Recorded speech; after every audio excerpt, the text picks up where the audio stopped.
hitungan jam, kick off antara Arab Saudi versus Indonesia.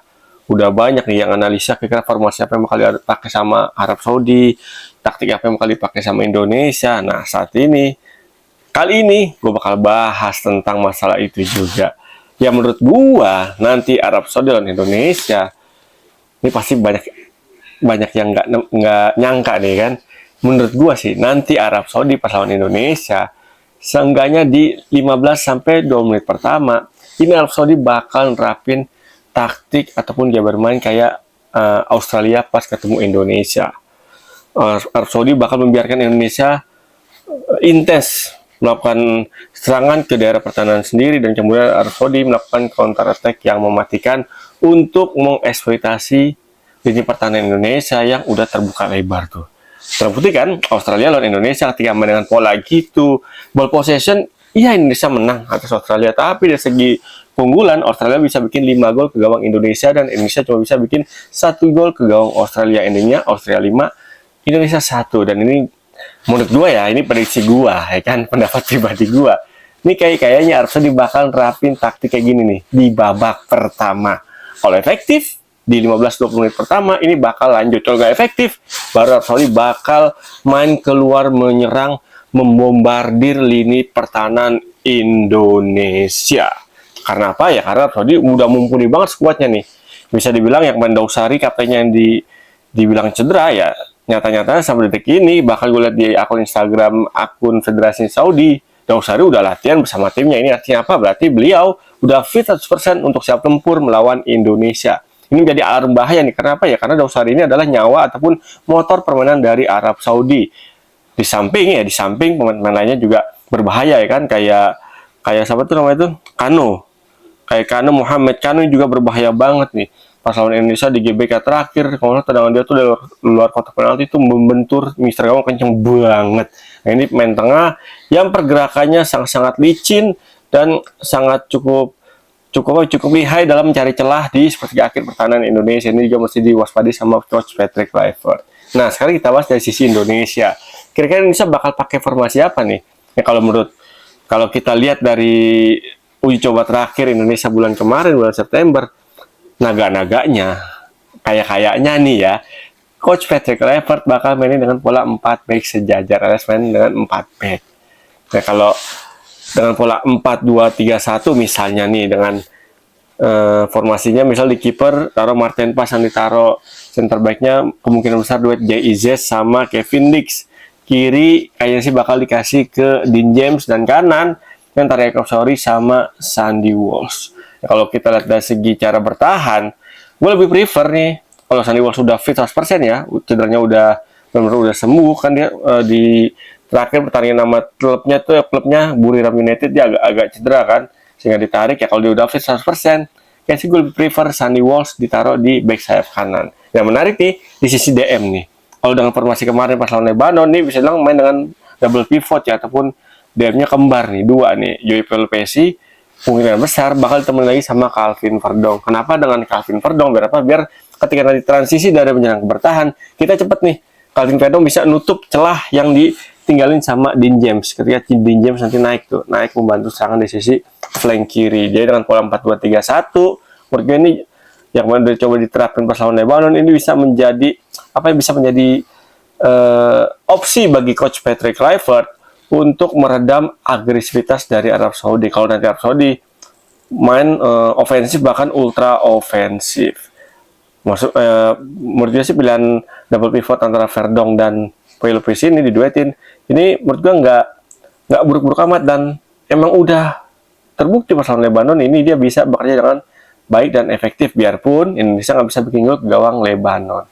Nah, di depan DM siapa nih kira-kira yang bakal dipasang? Di kiri tentu kemungkinan besar ada Ragnar Orotmangun bakal dipasang. Di kanan ya Emiliano Jonathan yang kemungkinan besar bakal dipasang. Nah, di belakang striker nih siapa kira-kira, antara Kambuaya atau Tom Hai? Menurut gue sih yang bakal diturunin nanti adalah Tom Hai. Karena apa? Karena kita butuh pemain yang punya visi, yang punya kelihayan dalam mengalirkan bola ke depan melalui umpan-umpan akurnya, entah itu umpan terupas, entah itu segitiga, ya kan, umpan sodoran, umpan terobosan. Nah, itu Tom Haya yang punya kelihayan tersebut. Di depan, ya menurut gue sih, kalau Olormini udah siap main, Olormini bakal dipasang, tapi kayaknya sih yang bakal diturunin adalah Mauro Zylstra. Nanti pas lawan Arab Saudi sebagai starting line up. Nah, untuk kayak bermain sih gue berharap banget Indonesia, kalau kita berkaca dari pertandingan terakhir uji coba, ini ketika kita menyerang, ketika pemain kita dapat bola, terutama sisi sayap, ini apa namanya itu, koneksi antar pemain jangan terlalu jauh jaraknya. Mana Lebanon berapa momen tuh Dean James kita dapat bola, dikurang pemain Lebanon, ini ya Dean James, pemain yang di dekat Dean James ini nggak ada, agak lumayan jauh jaraknya, sehingga ya agak kesulitan untuk melakukan penetrasi ataupun menembus lini pertahanan dari lawan Indonesia saat itu adalah Lebanon. Lawan Arab Saudi kayaknya sih Arab Saudi bertanya nggak bakal kayak Lebanon tuh, dia bakal bertanya agak renggang dikit lah. Jadi bisa dimanfaatin sama Indonesia, dan kemungkinan coach Patrick Kluivert bakal ngandalin ya permainan serangan dari sayap melalui umpan-umpan crossing, entah itu umpan-umpan cutback. Dan kalau kita lihat Arab Saudi ya di dua pertandingan Indonesia di round ketiga itu Arab Saudi kebobolannya mirip-mirip loh skemanya, itu melalui skema cutback. Yang di kandang Arab Saudi di round ketiga leg pertama itu golnya Sandy Walsh itu berawal dari umpan cutback di sisi kanan tuh, cutback dikirim ke Ragnar Oratmangun coba kontrol bola, dapat uang, ditembak dan akhirnya menyentuh Sandy Walsh, dan bola arahnya berubah tuh, kiper Arab Saudi udah mati langkah. Dan Indonesia kebobolan juga mirip-mirip skemanya tuh, bola berbelok arah karena menyentuh Calvin Verdong dan Martin Paes sudah mati langkah juga. Nah, menariknya di GBK pas kita menang 2-0 di leg kedua round ketiga, dua-dua gol Indonesia, dua-duanya yang cetak sama Marceng. Ini dua-dua golnya tersebut berawal dari skema umpan cutback. Gol pertama cutback dari Ragnar Oratmangun, gol kedua ini umpan cutback dari Calvin Verdong. Ini artinya apa? Artinya Arab Saudi agak sedikit kepayahan ketika musuh ketika udah sampai di daerah pertahanan dia, seperti akhir pertahanan dia, apalagi di sekitar kotak penalti.